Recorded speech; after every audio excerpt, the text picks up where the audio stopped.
I feel completely lost because I just found out that my 42-year-old wife, with whom I've been married for 12 years, has been having an affair. The police called me in for questioning about the assault on her lover, and right now, I don't know what to do. My mind is not clear, and I'm seeking some direction. We have an amazing 11-year-old son, and until last night, I believed we had a good marriage. I thought I treated her well, and we didn't face any financial or confidentiality issues. I used to wake up every morning thankful that she's my wife, but now I'm unsure about everything. Yesterday, I received a call from my local police department as I was finishing work, asking me to come to the police station as soon as possible. This made me panic, and I asked if something had happened to my wife or son. They assured me not to worry and just come to the station quickly. Upon arrival, they placed me in a room with a table and chairs, asked for my name, and then started questioning me about a guy my wife works with. I haven't seen or talked to this guy since December 2019. At my wife's company Christmas party, the officers repeatedly asked me how long I've known and how I found out. After an hour of this, I stopped answering their questions and kept asking about the safety of my son and wife. We went back and forth for about 2 hours, with breaks in between when they left the room for 15 to 20 minutes, only to return and restart the questioning, resembling some low-budget cop show. The last time they entered, the cop handed me a tablet and showed me a video of my wife and the guy from her work being closeness. After that, I don't recall much, except for repeatedly screaming in shock and having a full-blown panic attack in the middle of the police station. A paramedic checked my high blood pressure, and despite the recommendation to go to the hospital, I refused, insisting I needed to find my wife and son. Once I calmed down, the officers explained that the guy in the video had an affair with my wife and apparently several other women. That morning, he was found in critical condition in his driveway, having been thumped, ruined, and set on fire. They didn't know if he would survive. His wife gave permission to check his phone and computer, where they found the video of my wife. They asked where I was that morning, and I told them the gym, then work about 10 minutes from the gym. At that point, they said I could leave, but suggested I might not want to stay at my house because they weren't sure if his affair with my wife could be the reason for the attack. They also mentioned my wife wasn't the only person he had an affair with, prompting me to rush home. My son was staying with our neighbors, so I picked him up and we packed some clothes and his school laptop. I grabbed my weapon and we headed to my parents' house, 45 minutes away. I still haven't heard from my wife. Her phone is going straight to voicemail. I called the officer who gave me his card, and he informed me that she is at the hospital with the guy she's been cheating with. I'm here in bed with my son on one side and my 38 on the other. My dad is sleeping in his chair in the living room with an auto shotty across his lap, and I haven't slept in over 30 hours. I don't even know where to start. Any help would be appreciated right now. Update. I learned from my lawyer that the police have significant authority, especially if you're not under arrest. They can pretty much do or say anything, even lie directly to your face, which is what happened. Turns out, when I contacted the detective, my wife wasn't at the hospital with her lover. She had been admitted to the psychiatric facility earlier that day while he was still in surgery. I don't know why they lied about it, but it's made me highly suspicious of law enforcement. After waking up that afternoon, I reached out to my uncle's law partner, who's also a family friend. He came to my parents' house, discussed my options with me, and his entire law firm is now handling both my divorce and criminal defense. On that Sunday, he obtained an emergency custody order and a protective order against my wife for me, my son, and my parents. Our court date is in 60 days. The police served her on Monday as she was leaving the psychiatric hospital. According to her brother, who's a close friend of mine, she didn't take it well and is staying with her parents for the time being. I still haven't talked to her, and she hasn't made any attempt to speak to me either. Whether it's due to shame, indifference, or the order of protection, I don't know, but I'm glad nonetheless. My wife isn't the person I thought she was, and I feel ashamed for not realizing it sooner. I had to tell my son the truth, age-appropriate and straightforward. His first words were a plea not to let mommy take him away. When I asked why, he told me my wife had been treating him poorly when I wasn't around, threatening to take him away if he told me, saying he'd never see me again. She's been emotionally torturing our son, and I was too blind to see it. That hurt me more than the video, to be honest. I informed the lawyer about my son's revelation, and he used it, along with her mental state and commitment, to secure emergency custody. I've contacted his school for therapy resources, and he will start therapy after the first of the year. I feel like the worst father at this point. Regarding our families, her parents contacted me on Tuesday, wanting to see us. I was still at my parents' house and allowed them to come, but she wasn't allowed near us. They agreed. They were apologetic, and her mother cried the entire time. Her father was heartbroken and referred to my wife as that girl. They both felt something was wrong with her and didn't raise her to be this way. We hugged and cried before they left, and I assured them they'll always be part of our lives, regardless of the divorce. After what my son told me, their visit was the hardest part of our whole ordeal. My lawyers have been doing excellent work.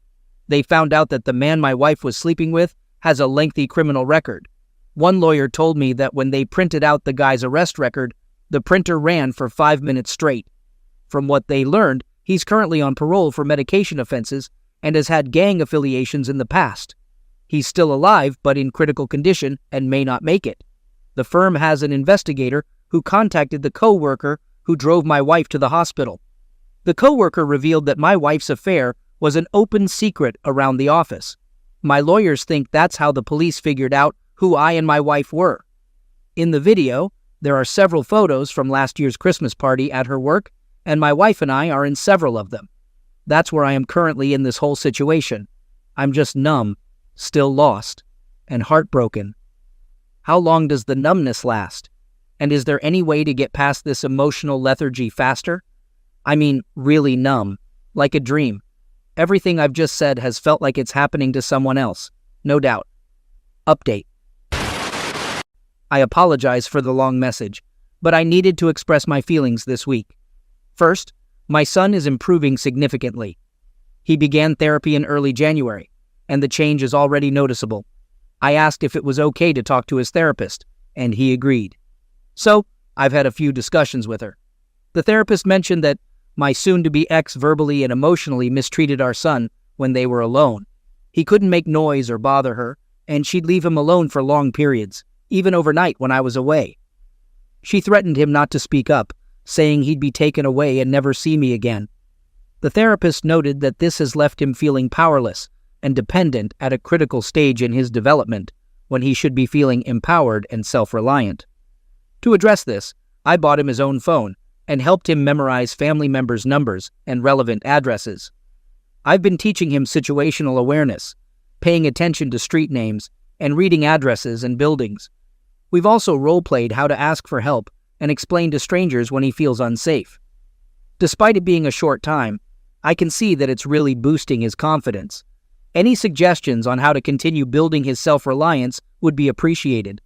His safety and well-being are still my top priorities. Regarding myself, I'm doing as well as expected. I started therapy around the same time as my son, and though I don't talk to my therapist as much as he does, it has helped to discuss my thoughts and feelings about everything that has happened to us and our family. The numbness is gone, replaced by a white-hot ball of anger in the pit of my stomach whenever I think of my soon-to-be ex and what she's put her family through. Strangely, although I dislike feeling angry, it's easier to deal with than the numbness. My therapist says this is part of the grieving process, and it's not just how we feel, but how we channel those emotions that matters. My legal situation is honestly the scariest thing I've dealt with in my life.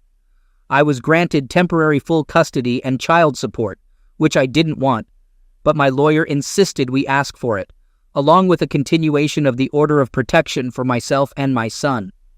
During the order hearing, which neither my wife nor her lawyer attended, the judge asked if we would allow supervised visits, but my son refused, prompting my lawyer to advise bringing him along. The judge asked my son if he would speak to him alone, and he agreed. After their meeting, the judge granted the temporary orders and ordered therapy and a psychological evaluation for my son. Fortunately, the therapist he is seeing is somehow involved with or accredited to work with the courts, so he doesn't have to see another therapist. My lawyer says this is good because it means his therapist can provide a custody recommendation, but it still scares me that she could get some form of custody after what she put him through. As for the affair partner, I don't know much. According to my lawyers, he's still alive but still in the hospital. I haven't heard from the police since my initial interview, so there's nothing new to report there. As for my soon-to-be ex, I still haven't seen her since D-Day. I was questioned until Thursday. She has attempted to call me a few times, but I haven't answered. And when she called from another number, I hung up immediately. I have nothing to say to her, and I don't want to hear anything she has to say to me. Her lawyer requested a preliminary hearing for our court-appointed mediation. She was served the second week of January. She was there with her lawyer, and I know this might sound trivial, but even with the mask, she looked bald. My soon-to-be ex was always an attractive and athletic woman. I swear, in our wedding photos, she looks like a supermodel. But now, seeing her significant weight loss is disturbing. She appears sickly and weak. During most of the training, she avoided looking at me, keeping her face down. In short, their requests were absurd. They sought validation during the divorce and shared custody, even asking us to drop the operations. Surprisingly, she wants to live together until the divorce is finalized. And no, I'm not joking. After everything, she insists on staying in the same house. It was so insulting that I had a throbbing headache throughout the entire meeting. But it was all worthwhile for the major revelation we shared with her lawyer. When her lawyer inquired about handling asset division, my lawyer, with a shocked expression, responded, "What division of assets? Read the prenup." The look on her lawyer's face was priceless because she hadn't informed him about the prenup.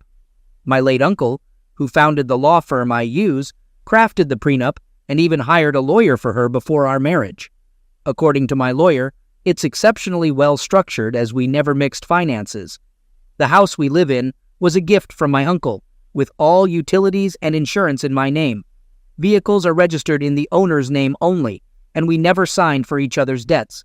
We have a shared savings account for household needs and emergencies. But she has already drained it, leaving less than $300 from an initial $8,000. The prenup stipulates a 50-50 division of marital assets and debt, with ownership reverting to the individual who accrued intangible assets and personal debt. The infidelity clause states that admitting or being caught in infidelity forfeits the right to claim any form of spousal support. There's more to it, and my lawyer assures me that breaking this prenup is nearly impossible because it's the fairest he's ever read. However, her lawyer's last request bothered me. He suggested postponing official mediation for 6 months while she attends rehab for substance mistreat, a concern raised by some. I hadn't considered it, but my lawyer and I will discuss and decide. After talking to my lawyer, my soon-to-be ex literally spoke for the first time, asking me to read a letter she wrote. Despite my lawyer's warning, I decided to read it when I got home. It started with the expected cheater's apologies, expressions of love, regret for mistreating our son, and a desire for us again. She explained that after a major surgery 2 years ago, she began abusing medication, buying from people at work, including her affair partner, who eventually became her go-to source. When she ran out of money, she resorted to sleeping with him to get more. She said she hid this from me out of fear I'd make her stop, claiming he meant nothing to her but a way to satisfy her weakness. She now acknowledges the gravity of her actions, wants to change for our family, and asks for time to prove her commitment. I want to clarify that I'll never reconcile with my wife. Our marriage ended when she cheated and mistreated our son. However, I feel like the most naive person for not noticing sooner. I'm torn between discarding her or feeling justified in my sense of betrayal. Right now, I'm overwhelmed with anger and resentment towards her. But am I handling someone battling their demons appropriately? I feel lost and hopeless.